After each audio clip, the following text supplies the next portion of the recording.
Force उसके ऊपर sir सारे कॉन्टैक्ट फोर्स कॉन्टैक्ट लग फोर्स रहा को है वो ड्रॉ ड्रॉ करके कर, दिखाना है जो भी बॉडी पे एक्ट कर।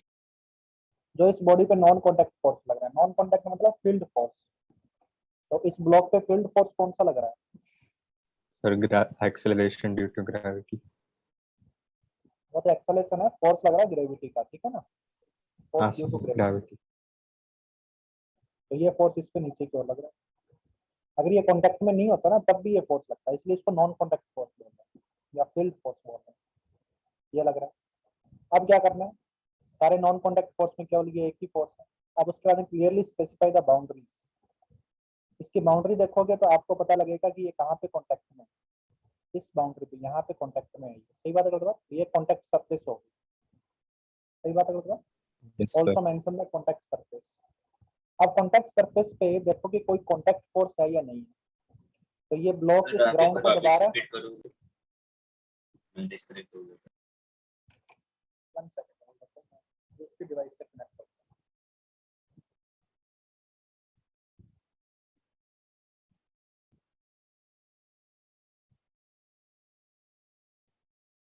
ये बताओ कि इस कॉन्टैक्ट सरफेस पे कोई फोर्स लग रहा है? और नॉर्मल फोर्स ऊपर की तरफ। सर नॉर्मल फोर्स ऊपर भी लगेगा नीचे भी लगेगा। नॉर्मल फोर्स ऊपर भी लगेगा नीचे भी लगेगा? हाँ। नीचे किस पे लगेगा?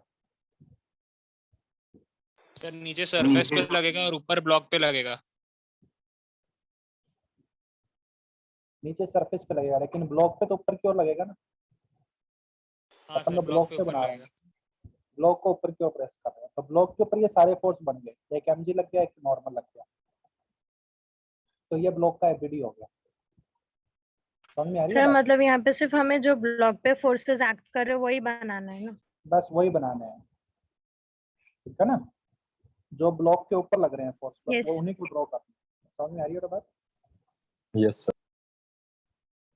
किसी बच्चे को तकलीफ है? सो अभी अगर अपने को ग्राउंड का एबीडी बनाना हो इसमें,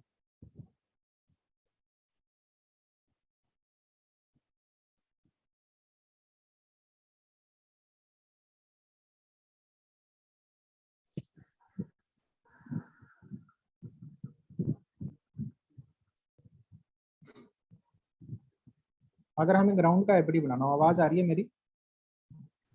Yes, हाँ sir. सर। Yes sir. हाँ सर। ग्राउंड का एबीडी बनाना हो तो ये ब्लॉक जो है, ये ग्राउंड ने ब्लॉक पे फोर्स लगाया एमजी, तो ब्लॉक भी तो ग्राउंड पे फोर्स लगाएगा। सही बात है? ब्लॉक ने ग्राउंड पे लगा दिया, ग्राउंड ने ब्लॉक को धक्का दिया नॉर्मल से, तो ब्लॉक पे तो ग्राउंड को यहाँ पे धक्का दे रहा है नॉर्मल से। ये ग्राउंड का एबीडी होगा। मतलब ये ब्लॉक क्या फोर्स लगा रहा है वो ब्लॉक के एबीडी में नहीं आएगा। ब्लॉक के एबीडी में क्या आएगा कि ब्लॉक के ऊपर कौन से फोर्स लग रहे हैं। समझ में आ रही है बात? एबीडी किसी भी ऑब्जेक्ट के एबीडी में उस ऑब्जेक्ट पर लगने वाले फोर्सेस ड्रॉ किए जाते हैं। ठीक है बेटा? Yes sir. Yes, हाँ sir. सर। जैसे अगला मैं बनाता हूँ आपको, इसका एबीडी बनाना है आपको।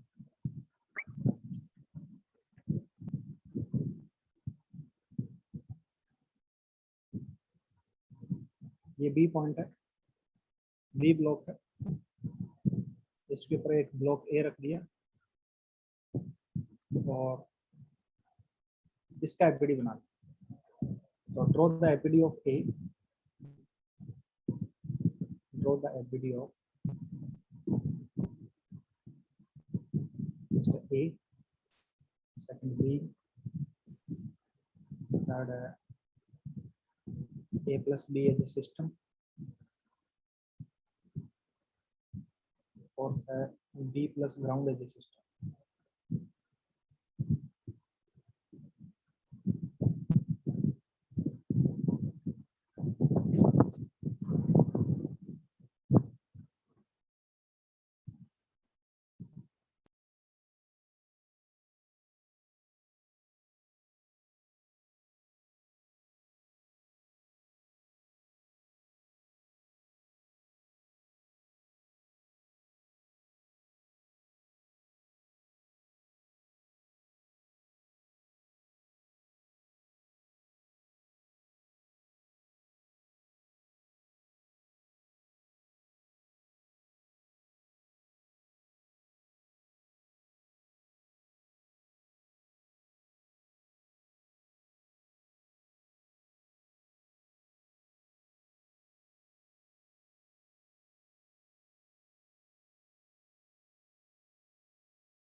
तो सिस्टम वाले में हम लोग इंटरनल फोर्सेस को भी लेंगे ना।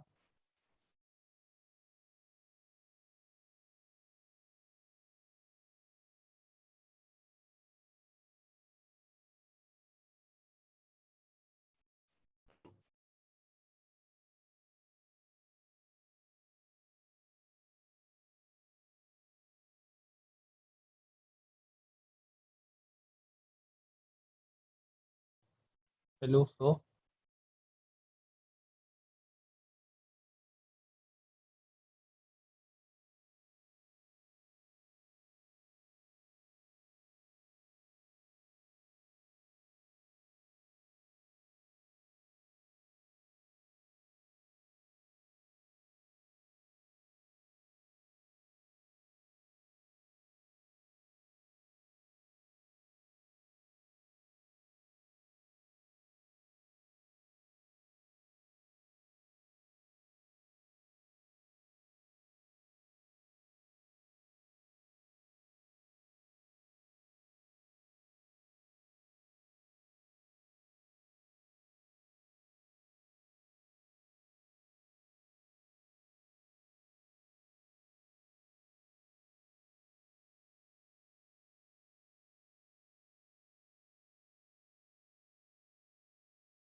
हाँ जी, एक का एफडी बना देता हूँ।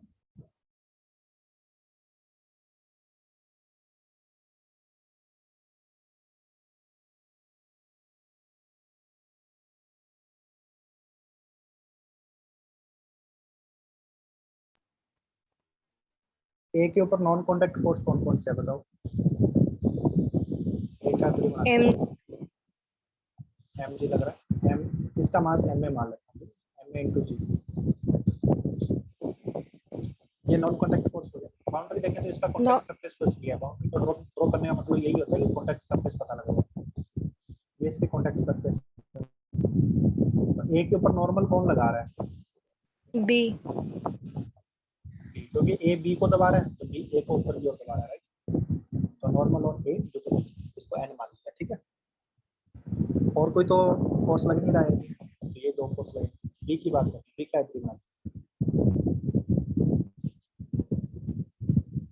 बी का एग्री बनाओ। तो बी पे सबसे पहले नॉन कॉन्टैक्ट फोर्स कौन सा लग रहा है? एम बी टू जी।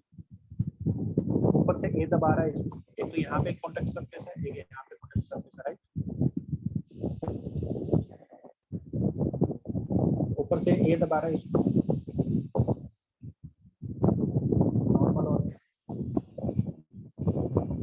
अरे हाँ है ना, क्योंकि बी ने ए को दबाया था, यहाँ पे ए बी को दबा रहा है।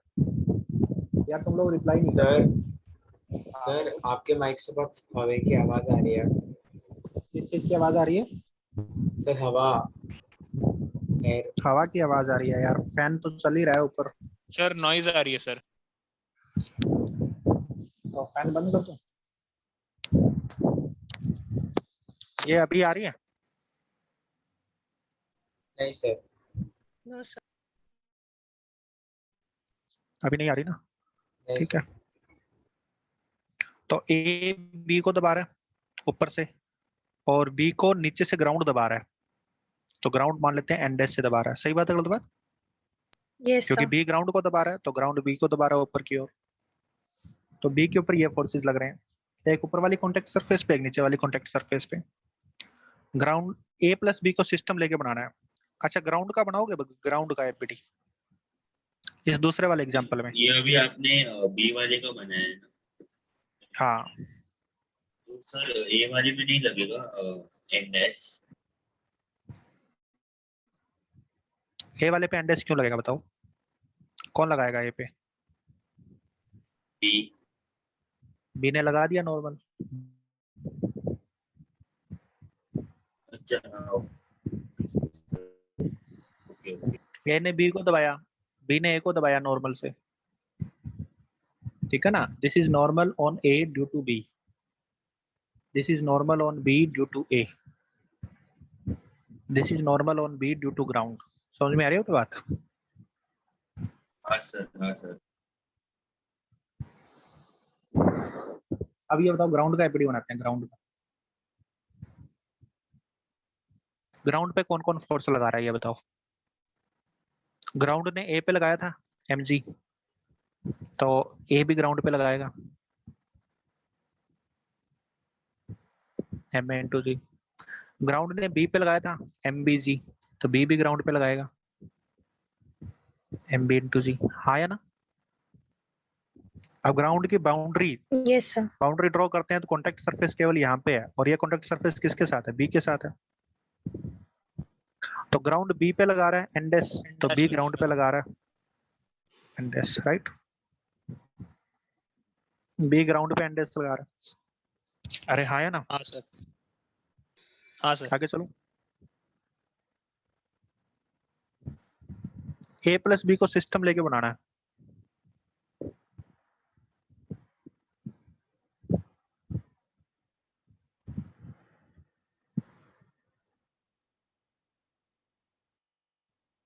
ए प्लस बी को अगर सिस्टम लेते हैं,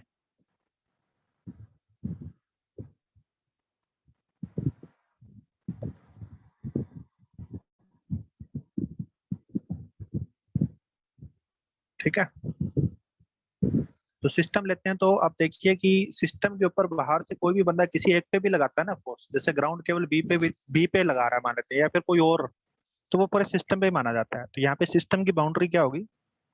ये सिस्टम की बाउंड्री होगी। समझ में आ रही है बात? हाँ सर। Yes sir. तो बी के ऊपर जो फोर्स लग रहा है वो भी सिस्टम पे फोर्स है mbg। ए पे लग रहा है वो भी सिस्टम का है, इसको पूरे सिस्टम पे माना जाएगा, राइट। अब यहाँ हाँ पे सर। जो ये ए और बी के बीच का जो कॉन्टैक्ट सरफेस है ना, वो कॉन्टैक्ट सरफेस हमारे सिस्टम के लिए कंसीडर नहीं किया जाएगा। अरे हाँ या ना? हाँ सर। Yes, sir. ए और बी के बीच का जो कॉन्टैक्ट सरफेस है उसको सिस्टम के लिए कंसीडर नहीं किया जाएगा। सिस्टम का कॉन्टैक्ट सरफेस क्या है? केवल नीचे वाला है। एक्सटर्नल ऑब्जेक्ट के साथ कॉन्टैक्ट में कहाँ है? केवल यहाँ पे कॉन्टैक्ट में है। किसके साथ? ग्राउंड के साथ।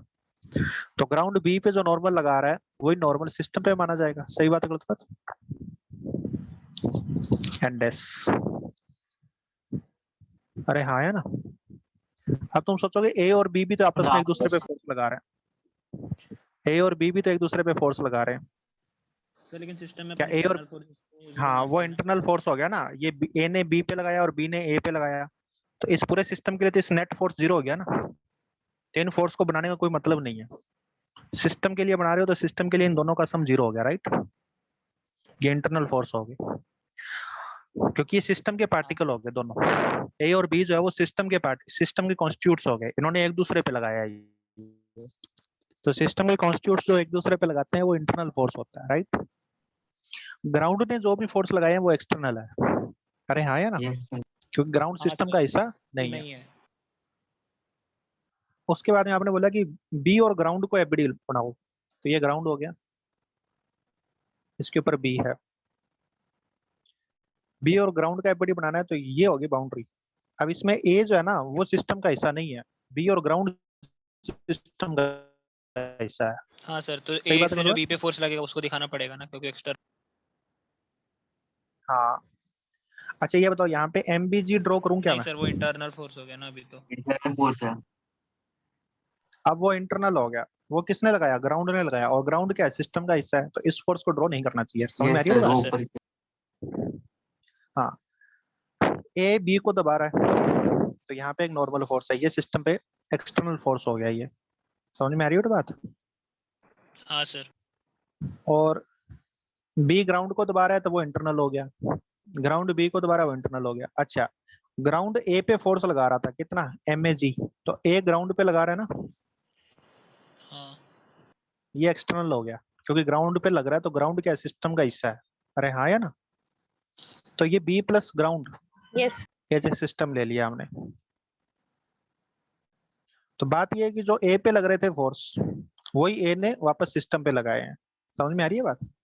ए पे एक तो एमएजी लग रहा था तो ए ने ग्राउंड पे लगा दिया एमएजी, और ए पे बी लगा रहा था नॉर्मल तो ए ने बी पे लगा दिया नॉर्मल। सही बात है गुलफार? हाँ यस सर। सर। तो ग्राउंड ए पे लगा रहा था एमएजी, तो इसलिए ए ने ग्राउंड पे लगाया एमएजी, तो ये तो एक्सटर्नल फोर्स हो गया ना एम ए इंटू जी। सही बात है गुलफार? हाँ सर। समझ में आ रही है बेटा बात सभी को? हाँ sir. Yes sir. Yes sir. किसी को कोई तकलीफ है? No no sir. सर। नहीं सर। आगे चलते हैं।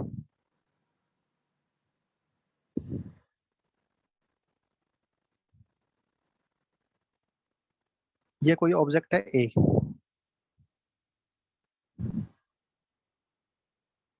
और यहाँ पे कोई ऑब्जेक्ट है बी।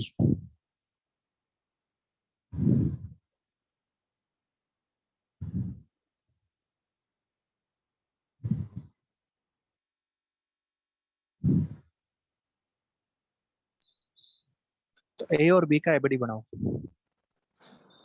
ये बना दिए थे क्या? नॉर्मल ड्रॉ कर दिया था ना अपन इस केस में? ये अपने, हाँ ये कराया था सर, अपने हाँ कल कराया था, करवा मतलब दिया last था, class में। करवा दिया था। ओके ओके ठीक है। फिर एफबीडी में और उसमें कुछ खास डिफरेंस थोड़ी है।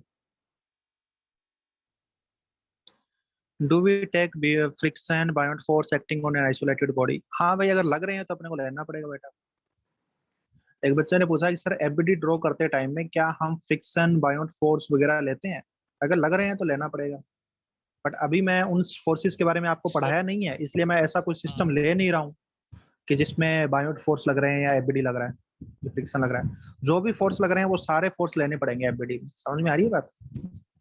यस। हाँ सर। इसलिए मैं सारे केवल वही सिस्टम ले रहा हूँ जो मैंने आपको पढ़ाए हैं। ठीक है ना? आगे करते हैं, न्यूटन्स के लॉ के बारे में पढ़ते हैं अभी अपन। तब से अपन फोर्स का इंट्रोडक्शन शायद आपको सब बच्चों को समझ में आ गया होगा अच्छे से, हाँ जो सर। भी फोर्सेस पढ़ाए हैं, है ना? अभी अपन न्यूटन के लॉ के बारे में पढ़ते हैं। तो न्यूटन का पहला लॉ क्या कहता है बताओ भाई?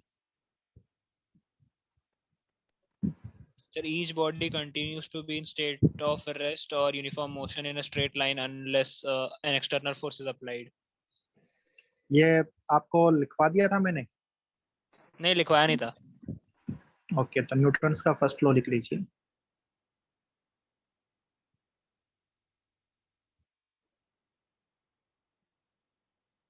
हर बॉडी अपनी स्टेट, जो भी उसकी स्टेट है, अगर वो रेस्ट पे है तो रेस्ट की स्टेट होगी, अगर वो यूनिफॉर्म मोशन की स्टेट में तो यूनिफॉर्म मोशन में ही रहेगी। तो each body continues it's state of motion. ठीक है ना? अपनी ही स्टेट में रहना पसंद करेगी और उसी में रहेगी इन state of rest, in its state of rest और ऑफ यूनिफॉर्म मोशन, और ऑफ यूनिफॉर्म मोशन, ठीक है ना। यूनिफॉर्म मोशन में ऐसे शॉर्ट में लिख रहा हूँ, और of uniform motion unless compelled bye, compelled मतलब जानते हो, विवश करना, है ना। हाँ sir. unless compelled by Sir. some external force, some external word का आप मतलब समझ गए होंगे, है ना। some external force, सिस्टम के बाहर की फोर्स है। हाँ, to act otherwise। जब तक बाहर से कोई फोर्स नहीं लग जाए, भी बॉडी के अंदर के इंटरनल फोर्स पार्टिकल्स एक दूसरे पे लगा ही रहे, सही बात है गलत बात। हाँ सर। जब तक बाहर से कोई फोर्स नहीं लग जाए तब तक बॉडी की जो भी स्टेट है, चाहे वो स्टेट रेस्ट की है चाहे वो यूनिफॉर्म मोशन की है, जो भी स्टेट है वो उसी स्टेट में रहना रहेगी, उसी स्टेट में कंटिन्यू करेगी। समझ में आ रही है बात। हाँ सर। Yes sir. ये न्यूटन का पहला लॉ है। एक्चुअली यही लॉ हमारे पास इनर्शिया का लॉ है। This is also the law of inertia. क्योंकि इनर्शिया की जो प्रॉपर्टी होती है, इनर्शिया एक की प्रॉपर्टी क्या होती है एक बॉडी के लिए?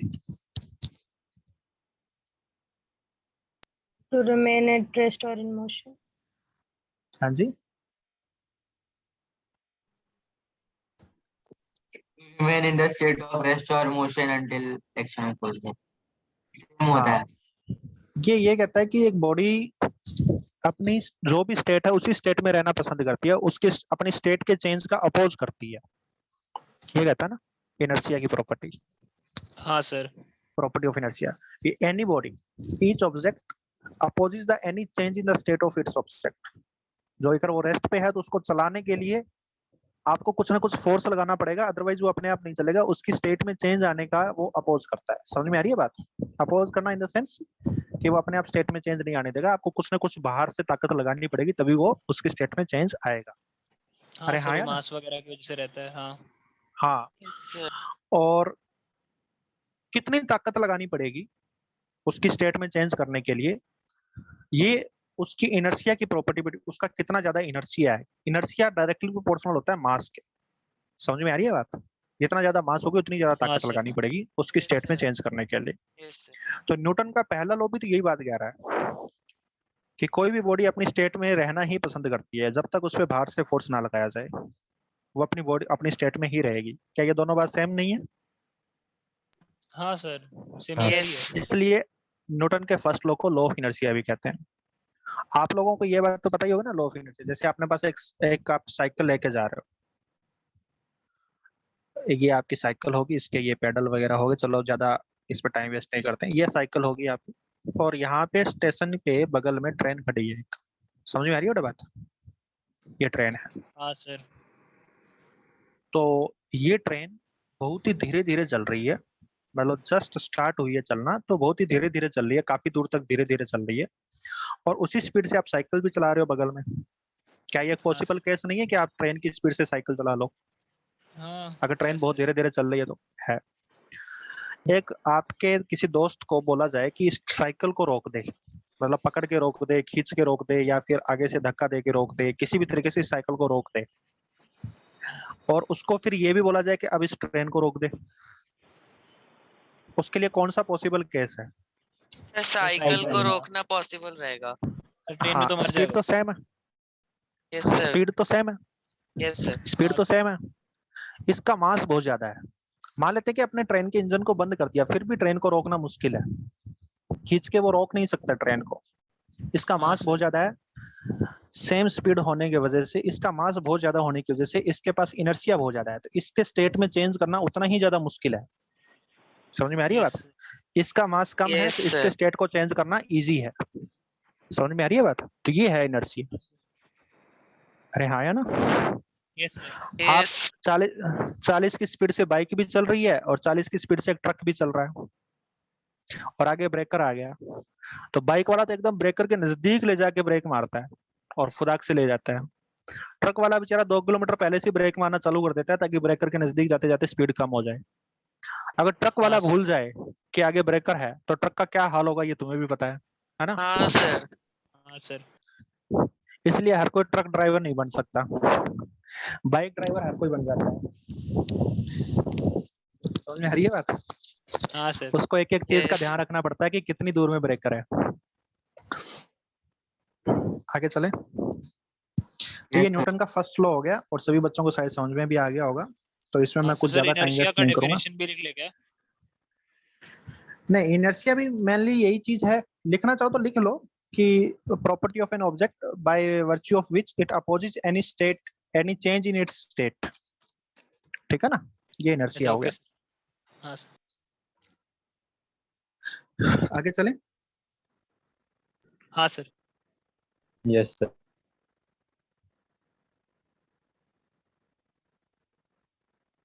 आगे चलता हूँ। इसके बाद में मैं कुछ इसके बारे में आगे चल के और कुछ बताऊंगा बातें, लेकिन अभी मैं एक बार इतना ही बता रहा हूँ बिकॉज मैंने बहुत सारी ऐसी बातें हैं जो अभी तक बताई नहीं है, इसलिए वो समझ में नहीं आएगी आपको। ठीक है, तो न्यूटन हाँ, सर। फर्स्ट लॉ के बाद में मैं न्यूटन का थर्ड लॉ बताना चाहता हूँ। सेकंड लॉ को एक बार मैं बाद में डिटेल में बताऊंगा। ठीक है, पहले थर्ड लॉ बता देता हूँ। न्यूटन का थर्ड लॉ क्या कहता है? Every action.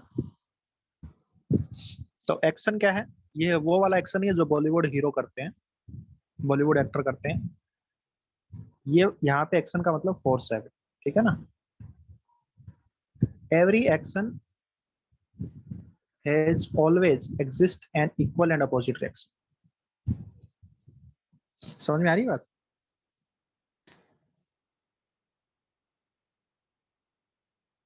हाँ सर।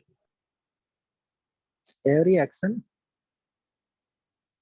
तो every action there is always, ऐसे लिख रहा है, ऐसा लिखना चाहिए, थोड़ी अंग्रेजी अच्छे से बना देते हैं तो मजा आता है ना। तो every action there always exist an equal and opposite reaction. reaction. Equal and opposite reaction.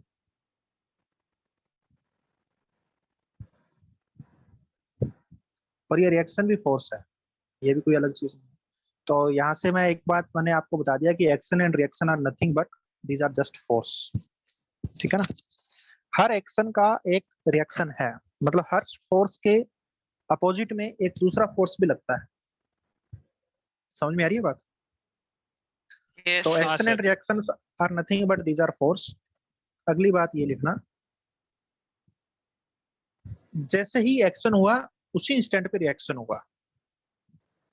मतलब ये जो वर्ड है ना, टर्मिनोलॉजी एक्शन एंड रिएक्शन, ये जो टर्मिनोलॉजी अपन यूज करते हैं कि इसको एक को एक्शन बोलते हैं दूसरे को रिएक्शन बोलते हैं, इससे कई बच्चों के माइंड में एक कंफ्यूजन जनरेट हो जाता है, और आपके माइंड में भी सब ये कंफ्यूजन रहेगा होगा शायद, नहीं है तो अच्छी बात है कि पहले एक्शन हुआ और उसके रिप्लाई में रिएक्शन हुआ। समझ में आ रही है बात? सर दोनों तो साइमल्टेनियसली होते हैं। हाँ सर। हाँ, मैं बस यही बताना चाह रहा हूँ कि पहले एक्शन हुआ और उसके रिप्लाई में रिएक्शन, मतलब ये जनरल लाइफ में कोई और कामों के लिए अपन ये वर्ड यूज करते हैं, एक्शन और रिएक्शन। हाँ ये सर। एक्शन हुआ और ये तो इसका रिएक्शन है। ठीक है ना, लेकिन फिजिक्स में यहाँ पे एक्शन और रिएक्शन का मतलब फोर्स है। तो जैसे ही फोर्स लगा उसके उसी साथ, जैसे ही जिस t=0 पे आपने फोर्स लगा, without any time delay, nano second का भी डिले नहीं है, ठीक है ना, उसी टाइम पे दूसरा उसके अपोजिट फोर्स लगा है। ठीक है ना, वो दूसरी बॉडी पे लगा है और उतना ही लगा है, तो वो रिएक्शन है। तो इन दोनों में से दो फोर्स लगे हैं। जैसे मान लेते हैं कि एक बॉडी ने, जैसे मान लेते हैं कि ये आदमी है, इस आदमी ने धक्का दिया किसको? इस ब्लॉक को। समझ में आ रही है बात? ये इसके कांटेक्ट में है वैसे ब्लॉक, मैं थोड़ा दूर बना रहा हूं ताकि मैं फोर्स को रिप्रेजेंट कर सकूं। इस आदमी ने इस फोर्स को धक्का दिया, उसी इंस्टेंट पे इस आदमी के हाथ पे फोर्स लग रहा है। उसी इंस्टेंट पे, जिस इंस्टेंट पे इसने ब्लॉक को धक्का दिया, उसी इंस्टेंट पे इसके हाथ पे फोर्स लगा है। अरे हाँ या ना? आप किसी को सर। जोर से मारते हो, दीवार को जोर से मारते हो आप, लेट अस सपोज, क्योंकि धीरे से मारोगे तो आपको पता ही नहीं चलेगा, टच करोगे तो आपको पता ही नहीं चलेगा। आप दीवार को जोर से मारते हो, क्या आपके हाथ पे थोड़े टाइम बाद लगती है? नहीं सर, आपके उसी हाथ टाइम पे पे लगती है। उसी इंस्टेंट पे लगती है। एक्चुअली वो दोनों एक्शन, दोनों जो काम हो रहे हैं वो साइमल्टेनियसली हो रहे हैं। जैसे ही ब्लॉक आदमी उसको धक्का दे रहा है, वैसे ही ब्लॉक आदमी को धक्का दे रहा है पीछे की ओर। तो इनमें से एक फोर्स, आप किसी को भी एक्शन बोल सकते हो। आप इसको एक्शन बोल सकते हो, तो ये रिएक्शन हो जाएगा। और अगर आपने इसको एक्शन बोल दिया तो ये रिएक्शन हो जाएगा, राइट? हाँ सर। समझ में आ रही है वो बात? किसी को भी एक्शन बोल सकते हो, किसी को भी रिएक्शन बोल सकते हो। तकलीफ है किसी को? नहीं सर। क्योंकि ये दोनों एक साथ होते हैं और इनमें कोई डिफरेंस भी नहीं है। ऐसा भी नहीं है कि कोई पहले हुआ है, कोई ज्यादा लगा है, कोई कम लगा है। बस बात ये है कि एक राइट डायरेक्शन में लग रहा है, दूसरा लेफ्ट में लग रहा है। आप किसी को भी एक्शन, किसी को रिएक्शन बोल सकते हो। एक इंपॉर्टेंट बात हो रहा है यहाँ पे, देखो समझाते टाइम है ना, बच्चों को लगता है कि यार क्या सिंपल बातें बता रहा है, ये तो हम सबको पता ही है। लेकिन जब क्वेश्चन में आते हैं ना, तो क्वेश्चन में इन बातों को भूल जाते हैं। इसलिए एक बार ढंग से सुन लो इन चीजों को, ताकि क्वेश्चन के टाइम पे भूलो ना। एक्शन और रिएक्शन हमेशा डिफरेंट बॉडीज पे होते हैं। इस बॉडी पे एक्शन है तो रिएक्शन इस बॉडी पे है। अब कई बार बच्चे है ना इस तरह के सवाल पूछते हैं, सर अगर एक एक्शन हुआ और उसके अपोजिट रिएक्शन भी हो गया तो बॉडी पे नेट फोर्स तो जीरो हो गया। सर तो फिर बट तो बॉडी दोनों कभी तो हिले डिफरेंट डुलेगी नहीं। बॉडीज पे काम करते हैं। हाँ यार, हाँ मैं ये बता चुका हूँ। मैं ये कह रहा हूँ कि कई बार ऐसा क्वेश्चन पूछते हैं बच्चे, ठीक है ना? तो आपको ये पता होना चाहिए कि एक पे एक्शन हो रहा है तो ये रिएक्शन किसी दूसरे पे हो रहा है। इसके ऊपर तो एक ही फोर्स लगा है ना, इसके ऊपर दोनों फोर्स थोड़ी लगे हैं। इस बॉडी पे तो एक ही लगा है, तो इसकी वजह से इस बॉडी पे इफेक्ट आएगा। वो फोर्स तो दूसरी पे लगा है तो उसके ऊपर इफेक्ट आएगा। समझ में आ रही है बात? ये फोर्स तो आदमी पे लगा है ना, हाँ सर। तो ये आदमी पे इफेक्ट करेगा, ये इस बॉडी को इफेक्ट थोड़ी करेगा। इस पे तो एक ही फोर्स लगा है। समझ में आई ये बात? तो एक्शन और सर, रिएक्शन सर। हमेशा, हाँ सर हम लोग अगर किसी बॉक्स पे या किसी ब्लॉक पे धक्का लगाएंगे तो उसके ऊपर फोर्स लगेगा, वही फोर्स हमारे ऊपर भी लगेगा, मतलब उसका हाँ रिएक्शन उतना पे ही, हाँ उतना ही फोर्स लगेगा। आपके ऊपर लगेगा। हाँ, लेकिन ब्लॉक ही खाली आगे जाएगा ना, हम तो पीछे जाएंगे नहीं। तो जो तो रिजल्टेंट इसका फोर्स है मतलब वो तो उसी आपको पे जाता है। सुनो, आप केवल, आप या तो एक ब्लॉक को पढ़ लो एक बार, या फिर आप केवल अपने आप को पढ़ लो। आप किसको पढ़ना चाहते हो? सर ब्लॉक को। ब्लॉक को पढ़ना चाहते हो तो ब्लॉक के ऊपर फोर्स लगा, हाँ सर। तो ब्लॉक आगे गया। हाँ। ब्लॉक आगे गया, होगी कहानी ब्लॉक की खत्म। हाँ। अब आप किसको पढ़ना चाहते हो? आदमी को। हाँ। आदमी पे फोर्स लगा, आदमी आगे नहीं गया, ठीक है? तो आदमी पे कोई फोर्स और लग गया होगा, और वो फोर्स लग गया फ्रिक्शन। अच्छा, ये सब आ गया वो।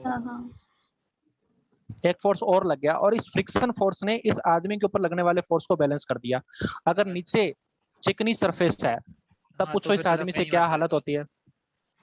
तब ये आदमी गिर नहीं जाता है क्या? धक्का देते देते गिर जाता है ना। हाँ, फिर धक्का नहीं दे पाएगा। हाँ, गिर जाएगा। उसके पैर पीछे हो जाते हैं ना, उसके पैर पीछे स्लिप। और पीछे क्यों होते हैं? इस फोर्स की वजह से होते हैं। समझ में आ रही है बात? हाँ सर, समझा। तो जब भी आदमी क्यों नहीं चला? क्योंकि आदमी के ऊपर एक और फोर्स लग गया, और ये फोर्स किसने लगाया? ये ग्राउंड ने लगाया। तो इतना ग्राउंड पे भी लगा है। तो आप आदमी को पढ़ते टाइम केवल आदमी पे लगने वाले फोर्सेस लो, ब्लॉक पे पढ़ते टाइम केवल ब्लॉक पे लगने वाले फोर्सेस लो। सही बात है गलत बात? हाँ सर, मतलब एक सिंपल से इसमें भी बहुत सारे फोर्सेस इन्वॉल्व रहते हैं जो पता नहीं चलता। हाँ, प्रैक्टिकल लाइफ में बहुत सारे फोर्सेस इन्वॉल्व रहते हैं, ठीक है ना? हाँ सर। आगे चलो भाई। सर डाउट है। Yes sir. हाँ पूछो डाउट। सर जब यूनिफॉर्म सर्कुलर मोशन रहता है सर, तब फिर रिएक्शन फोर्स क्या रहता है सेंट्रीपिटल फोर्स के अगेंस्ट?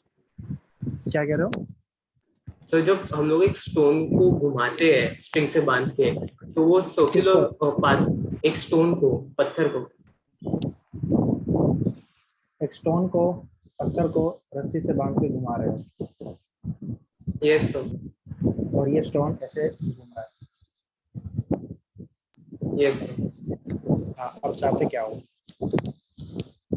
सर, तो फिर रिएक्शन फोर्स क्या है? मतलब एक्शन कौन सा है पहले तो ये बताओ। एक्शन सेंट्रीपिटल फोर्स, सेंट्रीपिटल कौन है, क्या होता है अंदर की सेंट्रीपिटल? तरफ, force acting towards the centre. Sir इसमें और टेंशन वो फोर्स सेंट्रीपिटल फोर्स की तरह एक्ट करेगी। हाँ, इसमें जो रस्सी ने फोर्स लगा रही है ना, वो हो गया सेंट्रीपिटल। तो इस पत्थर पे रस्सी लगा रही है फोर्स, तो इस रस्सी पे कौन लगा रहा है? उस रस्सी पे जो घुमा रहा है वो लगाएगा। इस रस्सी पे पत्थर लगा रहा है यहाँ पे। हाँ तो ये दोनों एक्शन रिएक्शन हो गए। हम किसको पढ़ रहे हैं? हम सर्कुलर मोशन किसका पढ़ रहे हैं? पत्थर का। स्टोन। स्टोन का। तो स्टोन के ऊपर अपन इसको सेंट्रीपिटल बोल देते हैं, क्योंकि स्टोन के ऊपर तो यही लगा है ना। Yes sir. अगर रस्सी को पढ़ोगे तो रस्सी के ऊपर एक आदमी फोर्स लगा रहा है यहाँ से पकड़ के, तो रस्सी पे नेट फोर्स कितना हो गया? 0। नहीं नहीं, F माइनस टी। अगर रस्सी हाँ, लेकिन मासलेस है रस्सी तो ये टी की वैल्यू F के बराबर हो जाएगी, क्योंकि सब जगह हाँ। टेंशन सेम होती है। और अगर रस्सी मासलेस नहीं है तो ये फोर्स नेट 0 नहीं होगा।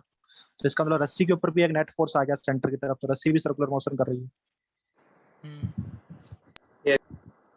समझ में आ गई बात?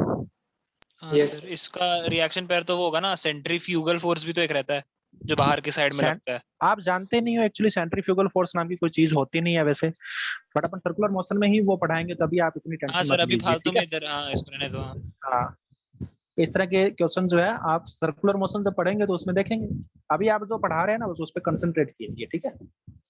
आपके मन में बहुत सारे ऐसे डाउट्स हैं जिनके बारे में आपने डिटेल में नहीं पढ़ा है अभी तक, इसलिए वो आपके मन में डाउट्स, आपने बस सुना है इधर उधर से चीजों, ठीक है ना? जब डिटेल में पढ़ लोगे तो डाउट क्लियर हो जाएंगे। समझ में आ रही है बात? Yes sir.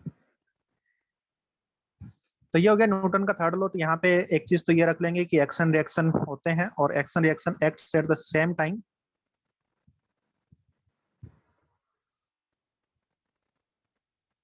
Action and reaction takes place at the same time. Takes place तो मतलब ऐसे कोई काम नहीं हो रहा है, ये तो action and reaction acts at the same time, ये लिखना हाँ चाहिए। Sir. Eight the same instant of time, that is without any delay, ठीक है ना? Without any delay. So any force can be termed as action and other as reaction. So any one of the force, बुआ आ गया क्या? Can be termed as, थोड़ी सी बिल्कुल, can be termed as action and other as reaction. समझ में आ रही है बात? हाँ सर।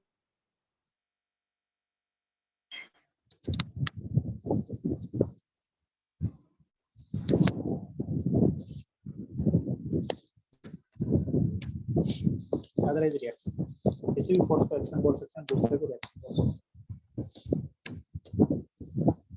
नेक्स्ट अगला पॉइंट इसमें ये लिख लेना कि action and reaction acts at the contrary parts. Contrary parts मतलब different bodies. Action and reaction does not act on the same body, these acts on the contrary parts, ठीक है? क्या sir? Action and reaction does not act on the same body.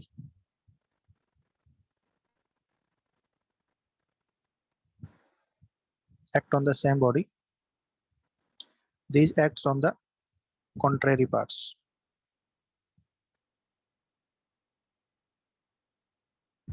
These act on the contrary parts.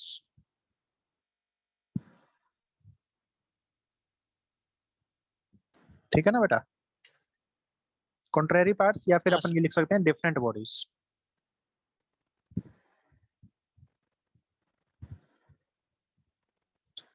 Nature of action and reaction are same.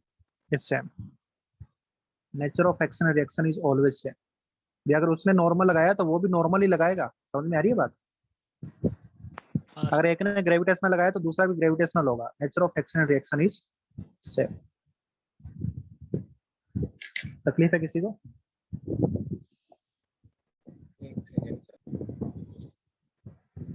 नहीं। ये आदमी का और block का diagram बना दो।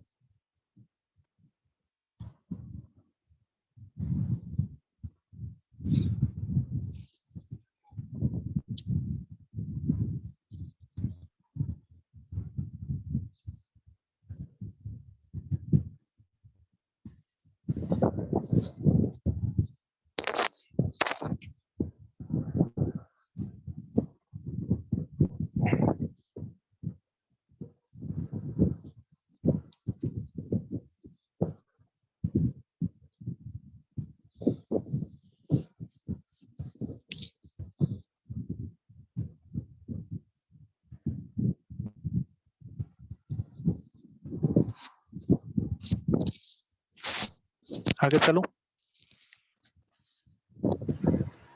हाँ सर।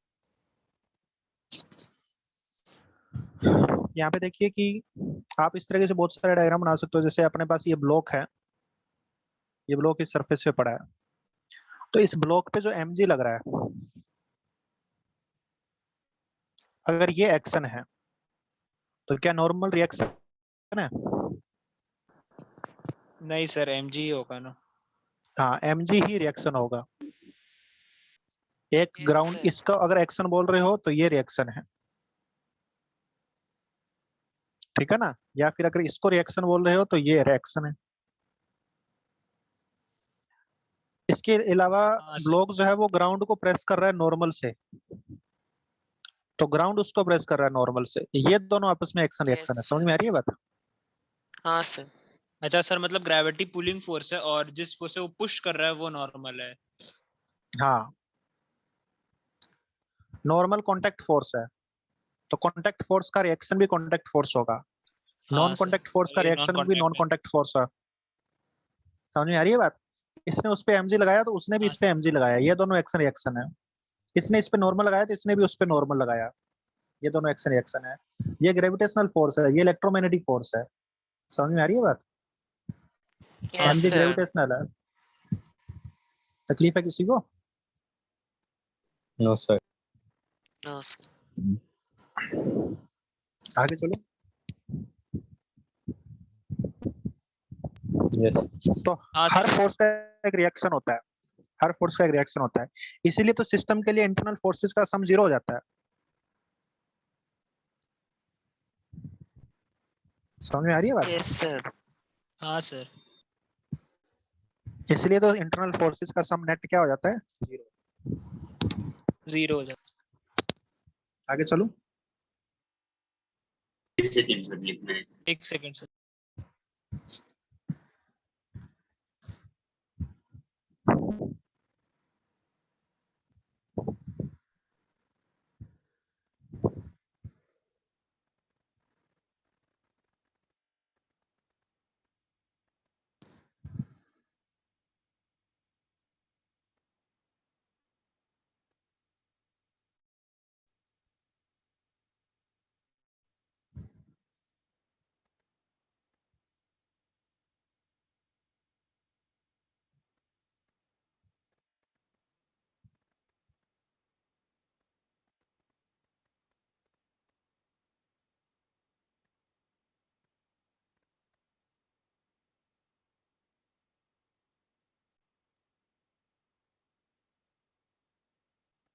Hello sir. हाँ बेटा बोलिए।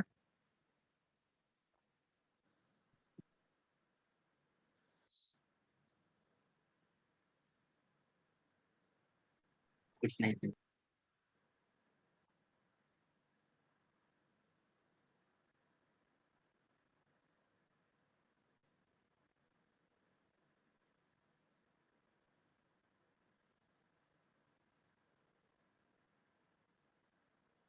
आगे चलो भाई।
आगे चलूं क्या?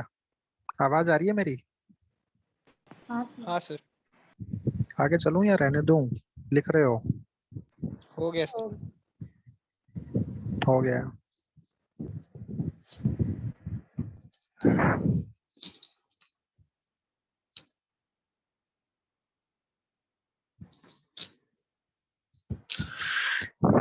नेक्स्ट बात करता हूँ न्यूटन का सेकंड लॉ के लिए।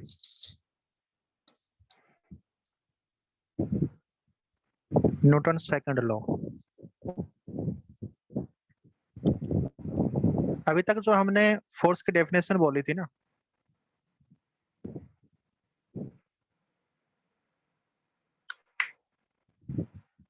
अभी तक जो हमने फोर्स की डेफिनेशन बोली थी वो डेफिनेशन क्या थी?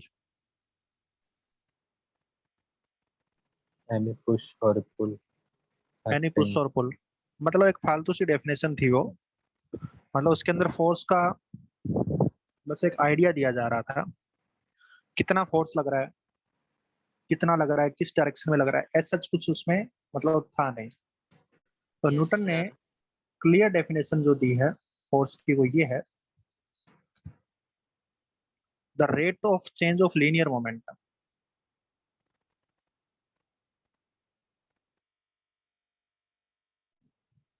The rate of change of Linear momentum. Linear के वर्ड मैं अभी यूज नहीं कर रहा हूँ बिकॉज बच्चे कंफ्यूज हो जाएंगे कि सर कोई और भी होता है क्या इसका मतलब।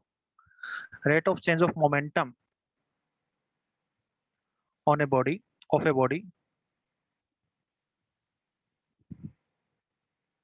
is proportional to the applied force on it.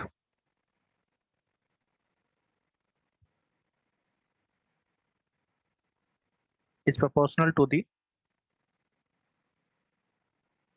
applied force on it.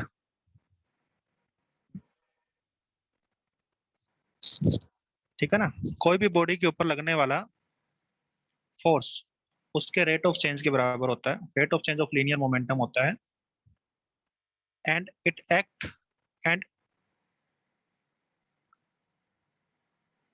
and the change in momentum occurs and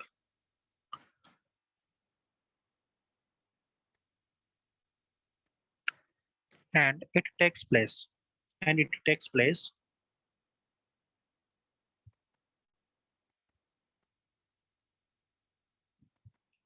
in the direction of applied force.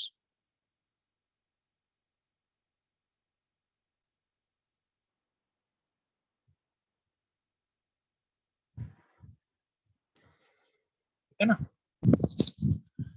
मतलब इसने ये बोला कि बॉडी का मोमेंटम, पहले तो मोमेंटम क्या होता है, लेट अस सपोज ये कोई बॉडी है मास m की और अगर v वेलोसिटी से जा रही है तो इसका मोमेंटम ऐसे डिफाइन किया जाता है कि ये मास इनटू वेलोसिटी का प्रोडक्ट होगा। ठीक है ना? मोमेंटम को p वेक्टर से डिफाइन किया जाता है। This is the velocity mass product of mass into velocity. ठीक है ना? This is momentum. और मोमेंटम का रेट ऑफ चेंज बोला उसने फोर्स होगा, राइट? तो फोर्स कोई भी बॉडी पे लग रहा है, applied force, that is equal to rate of change of momentum with respect to time. समझ में आ रही है बात? ये फोर्स होगा। हाँ सर। अब इसने बोला कि फोर्स की डायरेक्शन क्या है, इसके डायरेक्शन के बारे में भी बात की है कि फोर्स एक वेक्टर क्वांटिटी है and it takes place in the direction of applied force. क्या takes place? Change in momentum कि एफ वेक्टर की डायरेक्शन वही है जो डीपी की डायरेक्शन है। समझ में आ रही है बात? हाँ सर। तो direction of F vector is same as direction of DP.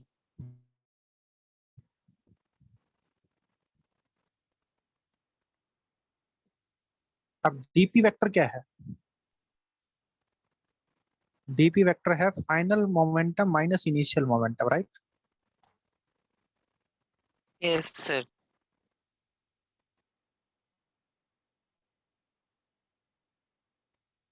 Final momentum minus initial momentum, ये चेंज की डायरेक्शन है।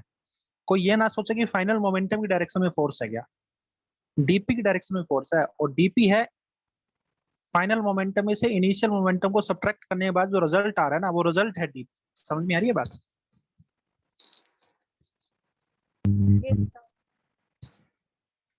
रिजल्ट क्या है? दो वेक्टर के सब्ट्रैक्शन का रिजल्ट है ये डीपी। फाइनल मोमेंटम में से इनिशियल मोमेंटम को सब्ट्रैक्ट करने के बाद जो रिजल्ट आ रहा है वो रिजल्ट डीपी है। तो force is dp upon dt. तो फोर्स की डायरेक्शन डीपी की डायरेक्शन के अलोंग है। समझ में आ रही है बेटा बात? यस हाँ किसी सर। बच्चे को तकलीफ है?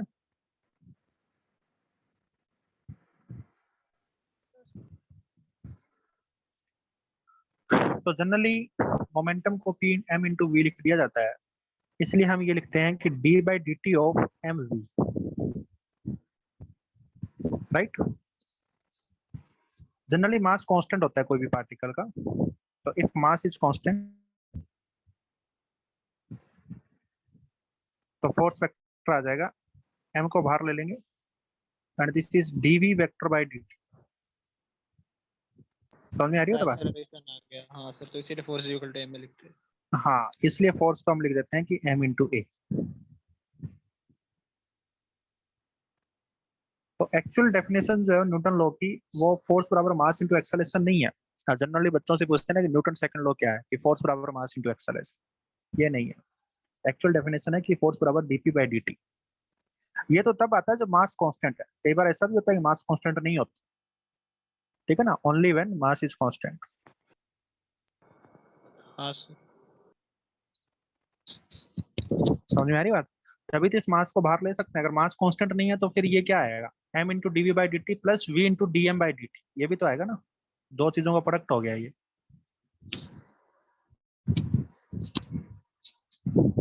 तो प्रोडक्ट का डिफरेंशिएशन कैसे होता है? m into d v by d t, पहले m को as it is d v by d t plus फिर v को as it is d m by d t. वो टर्म भी आएगी एक इसमें। समझ में आ रही है बात? Mass is always constant. Mass always constant कहाँ होता है? आप रॉकेट लॉन्च करते हो, रॉकेट लॉन्च करते हो तो नीचे से मास फ्यूल चेंज निकलता है ना, होता Yes, मास sir. चेंज हो रहा है, Fuel. मास चेंज हो रहा है। देखो, आप कोई गाड़ी को लोड करते हो, आजकल ट्रेनें लोड कैसे होती है पता है? एक ऊपर से कोई हॉपर से सब्सटेंस डालते रहते हैं, नीचे ट्रेन चलती रहती है, Yes, sir. इसलिए ट्रेनों में ऐसे माल लोड होता है आजकल। ट्रेन ऐसे नीचे चलती रहती है तो भरते रहते हैं डिब्बे, आगे से आगे चलती रहती है। तो यहाँ पे इस ट्रेन का मास जो है वो चेंज हो रहा है ना, हाँ सर। मास इंक्रीज हो रहा हाँ सर। है। आप गाड़ी भी चलाते हो तो उसमें भी तो पेट्रोल जल जल के बाहर निकल रहा है ना, तो पेट्रोल का मास कम हो रहा है, नहीं हो रहा? सर पहले वाला स्लाइड दिखाइए ना हाँ एक सर, बार। पहले वाला दिखाओ। हाँ जी,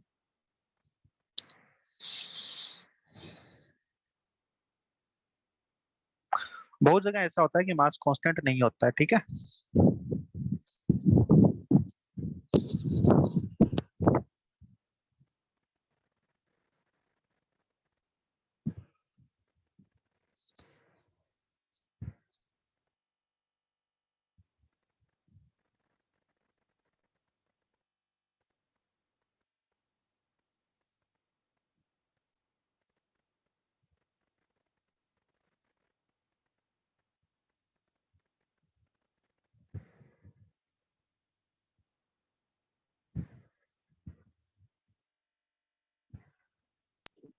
यस सर, हो गया। हो गया। अब ये एक वेक्टर इक्वेशन है, वेक्टर इक्वेशन होता है तो मैं आपको एक चीज बताता हूँ, देखिए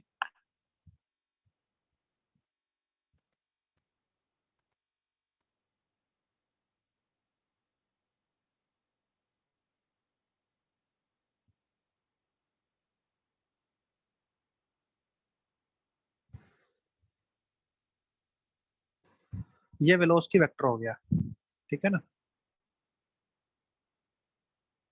तो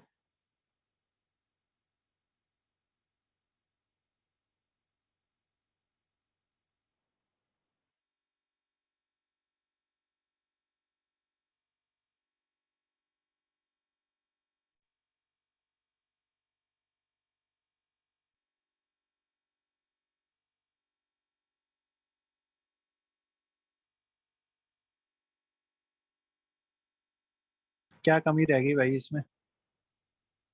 सर ये वाली लाइन स्ट्रेट आएगी ना जो अभी आपने जस्ट बनाई? हाँ हाँ,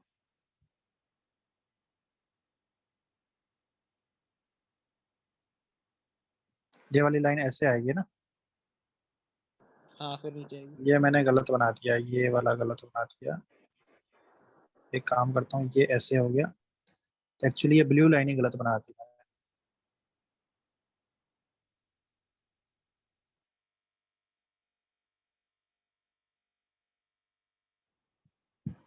ये ब्लू लाइन यहाँ से लेके यहाँ तक है, ठीक है ना। इस तरीके से हाँ वेलोसिटी सर। है।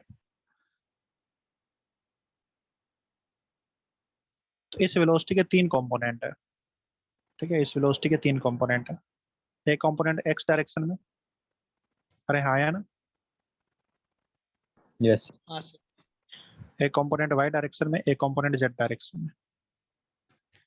तो वेलोसिटी वेक्टर के 3 कंपोनेंट है, v x i cap, v y j cap और वी जेड के कैप। तो अगर मोमेंटम वेक्टर लिखूं तो m इंटू वी वेक्टर, तो वो भी आएगा m v x i cap plus m v y j cap और m v z k cap. हाँ या ना। Yes. मतलब मोमेंटम वेक्टर के भी 3 कंपोनेंट है, क्या क्या? P x i cap plus p y j cap PYZ का प्लस पी जेड के। अब इस पार्टिकल पे हो सकता है फोर्स भी 3 डायरेक्शन में, मतलब फोर्स भी ऐसे लग रहा हो टेढ़ा। तो इस फोर्स के भी 3 कंपोनेंट हो सकते हैं, F x i cap, F y j cap और एफ जेड के कैप। हाँ या ना।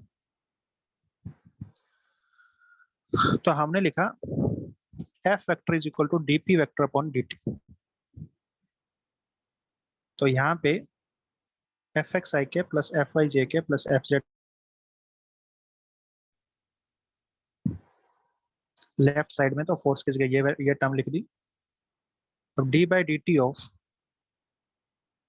P x i cap plus p y j cap plus p z k cap. अरे हाँ या ना। हाँ सर। यहाँ से हमारे पास आया कि एफ एक्स की वैल्यू आ गई d P x by d t. I cap को आई कैप से कंपेयर किया, एफ वाई की वैल्यू आ गई d P Y upon D t. अरे अभी हवा की आवाज तो नहीं आ रही ना तुम्हें? नहीं सर, बराबर है आवाज। नहीं सर अभी नहीं आ रही है अभी। D P Z upon D T. कहीं अभी भी आ रही है और मैं ऐसे ही गर्मी मर रहा हूँ? तो एफ एक्स की value D P X upon में D T, D P Y upon D T और D P Z upon D T. यहाँ से क्या कहना चाह रहे हो? जो x का फोर्स है ना, वो x के मोमेंटम, x डायरेक्शन में कितना मोमेंटम का रेट ऑफ चेंज है, बस उससे निकाला जाएगा। y का फोर्स y के moment rate of change of momentum से निकाला जाएगा और z डायरेक्शन का फोर्स z डायरेक्शन में rate of change of momentum से निकाला जाएगा। कि Yes, अगर y sir. डायरेक्शन में rate of change of momentum हुआ है और x में मोमेंटम चेंज नहीं हुआ है, तो x डायरेक्शन में कोई फोर्स नहीं है।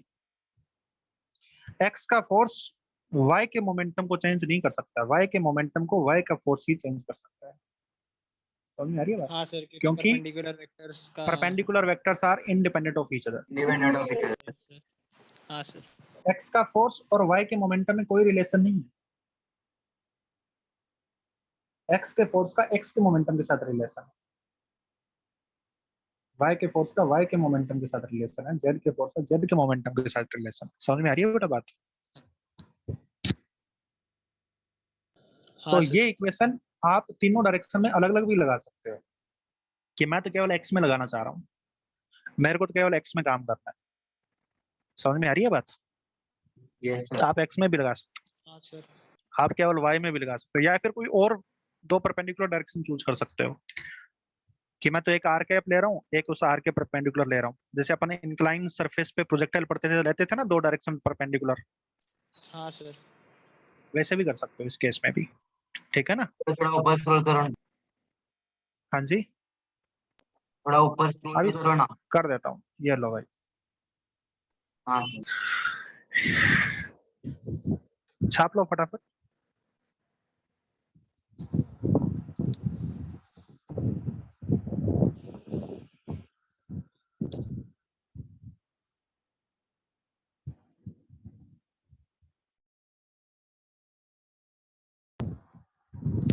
होने बाद डन लिखो, ठीक है?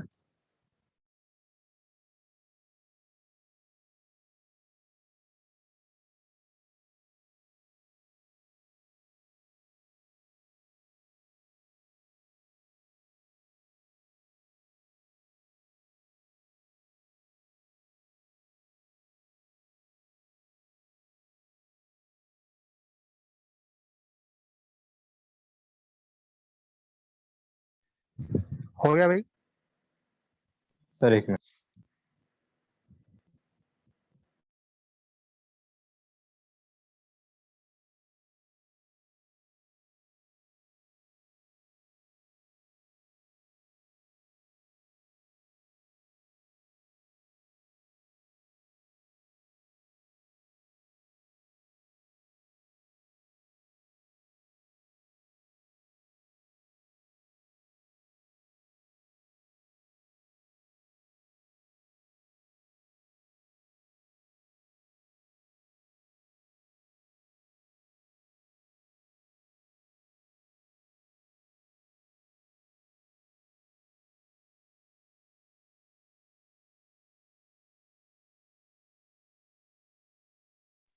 हाँ, हो गया सर। धन्यवाद सर, 1 मिनट।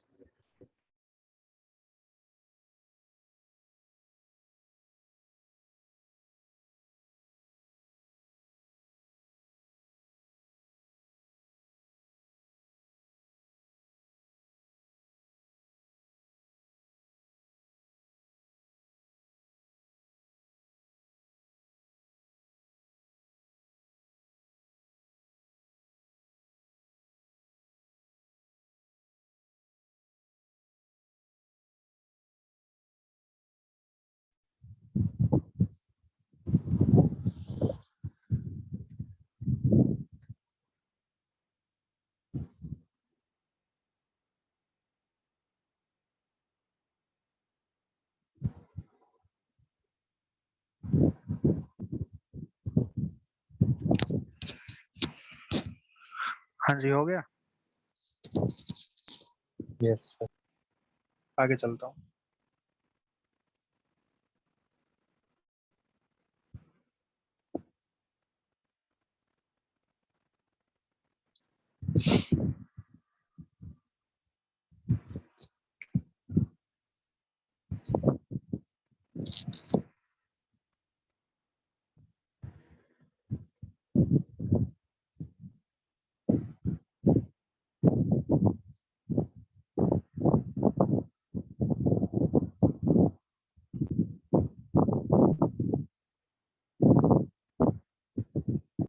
यहाँ पे एक पॉइंट और लिख लेना,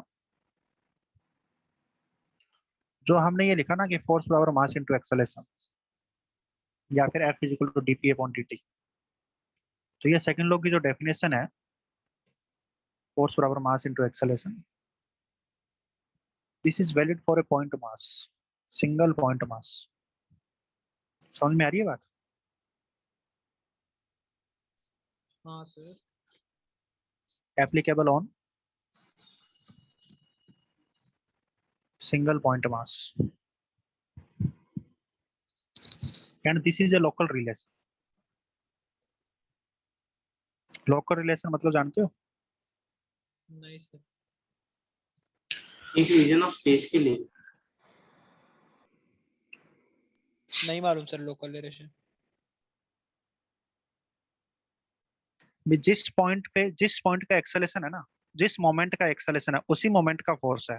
जैसे ही फोर्स हटा एक्सेलेरेशन जीरो, या एक्सेलेरेशन जीरो मतलब फोर्स जीरो। समझ में आ रही है बात? अच्छा ठीक है ना। लोकल रिलेशन मतलब ऐसा नहीं है कि आज का एक्सेलेरेशन आप जो कल फोर्स लगा था उससे बता रहे हो कि कल इतना फोर्स लगा था ना तो आज इतना एक्सेलेरेशन तो होगा ही, या 2 मिनट पहले इतना फोर्स लग गया था तो अभी इतना एक्सेलेरेशन होगा। समझ में आ रही है बात? अच्छा, हाँ समझा समझा। This is a local relation, that is F vector and A vector are related to each other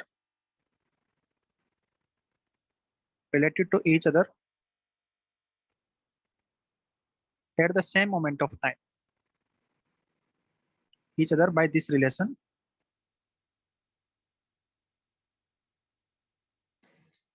at same moment of time. समझ में आ रही है बात? Same moment of time and at a certain point.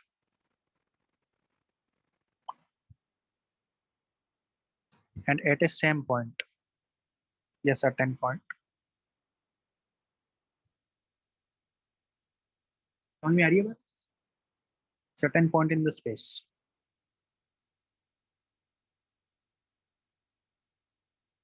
ऐसा नहीं कि force तो कहीं और लग रहा है और एक्सेलरेशन कहीं और का आ रहा है। जिस पॉइंट पे फोर्स लग रहा है उसी पॉइंट का एक्सेलरेशन है। समझ में आ रही है बात? हाँ sir. This is applicable for single point मास। इसका क्या मतलब है? अगर आपने सिस्टम ऑफ मास ले लिया, बहुत सारे मास ले लिए और फोर्स किसी एक पे लगा दिया और बोले मैं तो इसको सिस्टम लेके पढ़ रहा हूँ, तो इन सबका एक्सेलरेशन ए होगा। ये बात गलत है। समझ में आ रही है बात?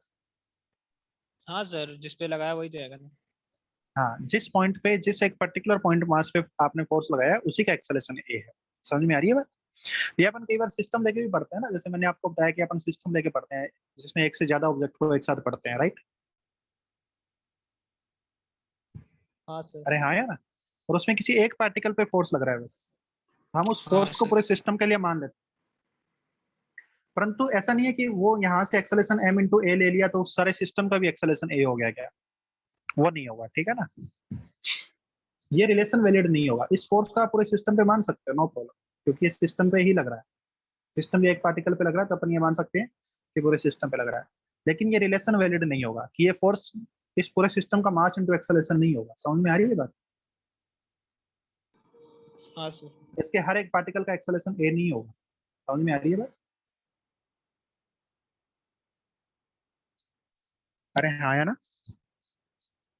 हाँ सर। किसी बच्चों को तकलीफ है?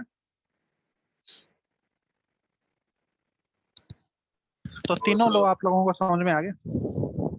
देखिए सेकंड लो है ना, एक्चुअली सेकंड लो अपने आप में कंप्लीट लो है। ये कहता है कि फोर्स बराबर चेंज इन मोमेंटम है या फिर फोर्स बराबर मास इनटू एक्सेलरेशन। तो इसका और ये बात भी कहता है कि ये लोकल रिलेशन है, ठीक है ना। ये लोकल रिलेशन है मतलब एक पर्टिकुलर मोमेंट के लिए ही वैलिड है। जिस मोमेंट पे फोर्स है उसी मोमेंट पे एक्सेलरेशन। तो अगर हम ये कहते हैं कि फोर्स जीरो है, इसका मतलब हम ये भी कहते हैं कि एक्सेलरेशन जीरो है। सही बात है गलत बात? हम ये बात कहते हैं ना। हाँ सर। इसका मतलब एक्सेलरेशन क्या है? जीरो। और एक्सेलरेशन जीरो है मतलब क्या है? Velocity constant. अगर वेलोसिटी जीरो है तो जीरो कांस्टेंट जीरो ही रहेगी, और अगर यूनिफॉर्म है तो यूनिफॉर्म ही रहेगी। मतलब अपन यही क्या कहना चाह रहे हैं कि जब तक फोर्स नहीं लगेगा तब तक वेलोसिटी कांस्टेंट रहेगी, मतलब यूनिफॉर्म मोशन या यूनिफॉर्म रेस्ट पे रहेगा। सही बात है गलत बात? हाँ sir.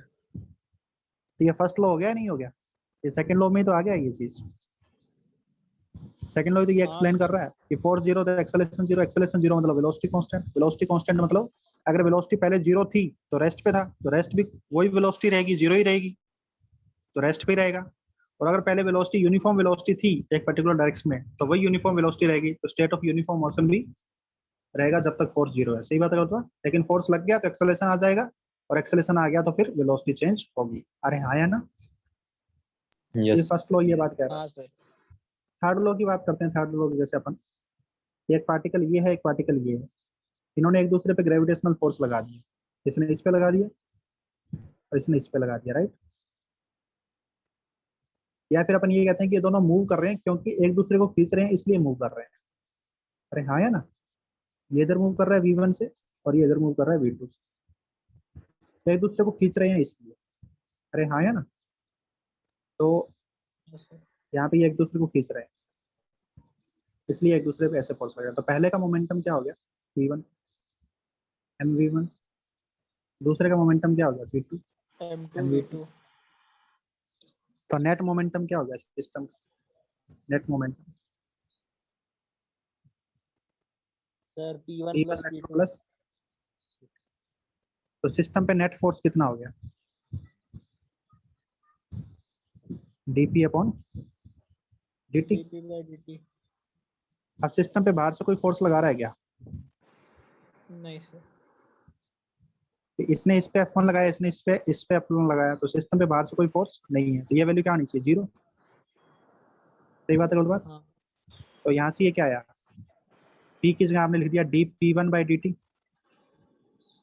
Plus dp2 by dt। सही बात है, गलत बात, क्योंकि एडिशन कर दिया, इज इक्वल टू 0। मतलब आप क्या कहना चाह रहे हो, आप कहना चाह रहे हो कि फर्स्ट पे जो फोर्स लगा और दूसरे पे जो फोर्स लगा उन दोनों का सम 0 है। मतलब फर्स्ट पे जो फोर्स लगा दूसरे पे उतना ही फोर्स लगा लेकिन अपोजिट डायरेक्शन में लगा। अरे हाँ या ना, हाँ सर।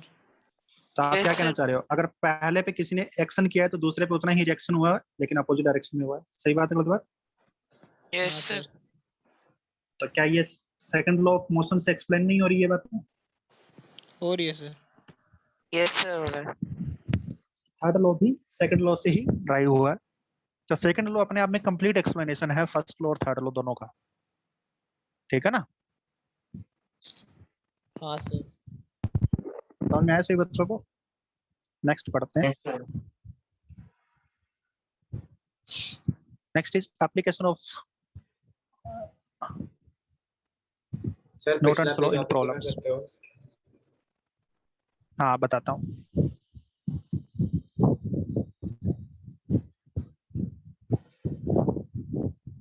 जो अपन प्रॉब्लम्स करेंगे, क्वेश्चन करेंगे, उसमें न्यूटन्स लॉ को कैसे अप्लाई करते हैं वो सिखाता हूँ, ठीक है ना। मेनली यही चीज है। न्यूटन लॉ सबको पता थे आज से पहले, किसी को आधी अधूरी बातें पता थी, किसी को पूरी बातें पता थी।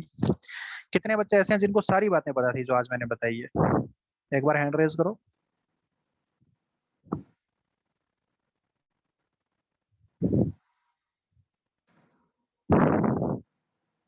जिनको एक एक बात पता थी जो मैंने आज बताई है न्यूटन लॉ के बारे में।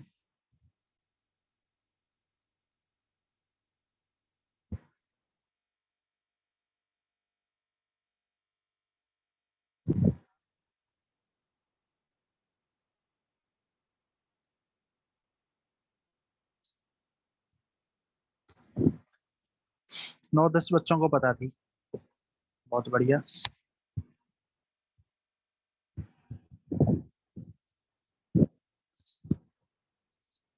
आगे चलो भाई। हाँ sir. Application of Newton's law तो कैसे अप्लाई करेंगे अपने प्रॉब्लम्स में। सबसे पहला केस अपन ये बात करते हैं कि if object is in equilibrium, if object is in equilibrium.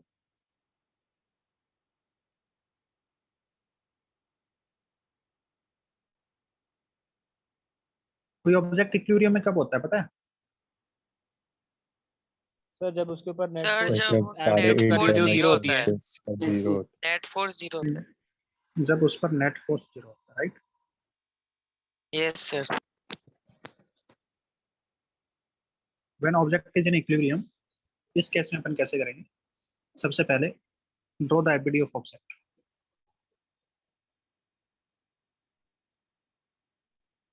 Object का एबिलिटी ड्रॉ करो, सारे फोर्स उस पे शो कर दो। सेकंड, चूज टू कन्वीनियंट 2 और 3 या फिर ऐसे कह सकते हैं choose a convenient coordinate system.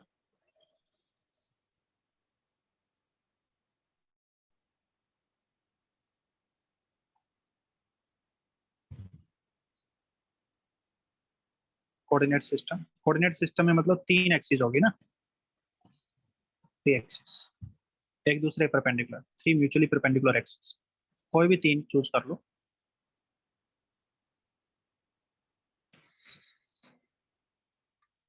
Take the component of forces along the coordinate system.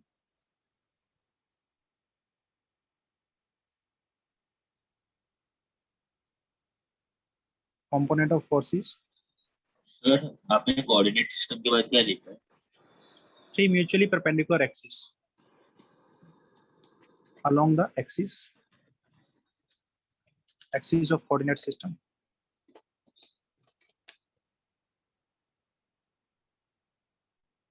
Coordinate system. Fourth, apply F net 0 along all the axes.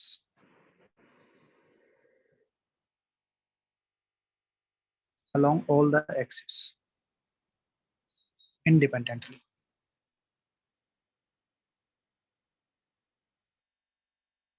ठीक है ना बेटा? ये स्टेप्स अपन फॉलो करेंगे, नेक्स्ट क्लास में इनके बारे में एक्सप्लेन करूंगा, ठीक है? Okay sir. आपके लिए होमवर्क क्या होगा?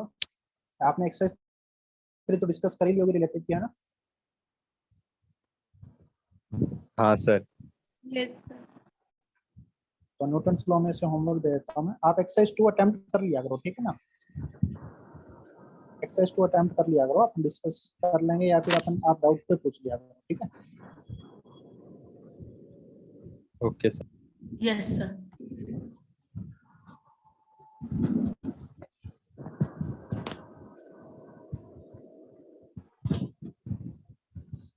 एक सेकंड रुको।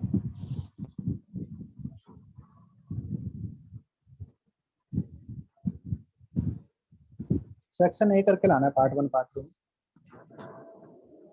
NLM exercise 1 part 1 part 2 section A, ठीक है ना? हाँ सर। चलिए, bye everyone. Bye sir. Thank you so much.